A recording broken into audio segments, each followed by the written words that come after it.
देखिए गुरुबान, चाची, दीदी दूल्हा के जोग के गीत गाने जा रहे हैं। दूल्हा के जोग के गीत सुनिए और लाइक करें, सब्सक्राइब करें, शेयर करें।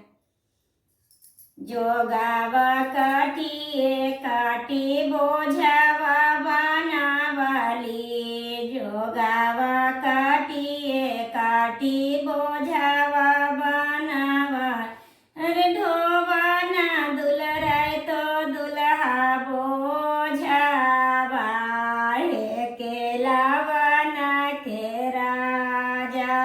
ढोवाना दुलराय तो दुल्हा बोझावा, हे केलावाना के बोझावा। ढोविए दुल्हाया गाना मेरा खाले, बोझावा ढोवते दुल्हाया गाना मेरा खाल।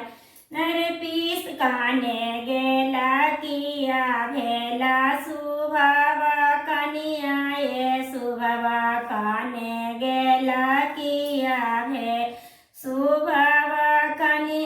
अरे पीसाना दुलराय तो सुभावा जोगावा, हे केलावाना के राजा। पीसाना दुलराय तो सुभावा जोगावा, हे केलावाना के राज। जोगावा पीसिए सुभावा भराले काटोरावा, जोगावा पीसिए सुभावा भराले काटोरा। पिया ना दुलराय तो दुल्हा जोगावा, हे केलावाना के राजा। पिया ना दुलराय तो दुल्हा जोगावा, हे केलावाना के राजा। जोगावा पियाते दुल्हा भैले माता बालावा, जोगावा पियाते दुल्हा भैले माता बाला। सुभावा के जोहाले से जारिया, हे केलावाना के राजा।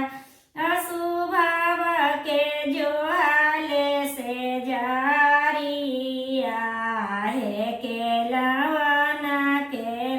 काने गेला किया भेला सारा अपना अपना भाई के नाम ले हम।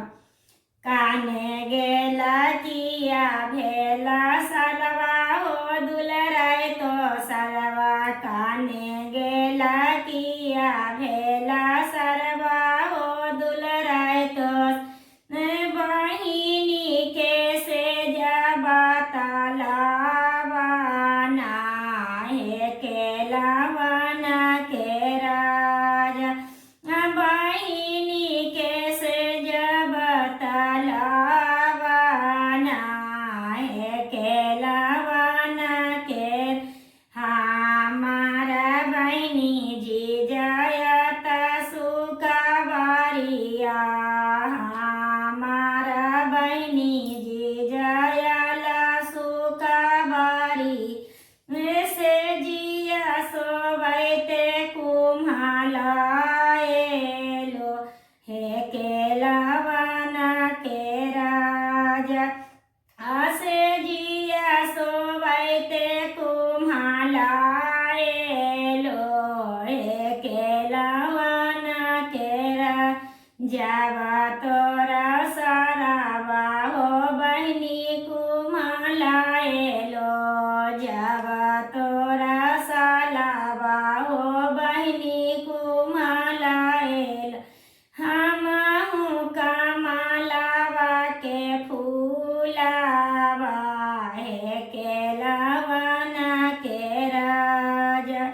हमहु कमलावा के फूलावा, हे केलावाना के राजा। सुनिए दूल्हा के गीत, लाइक और सब्सक्राइब एंड शेयर करिए।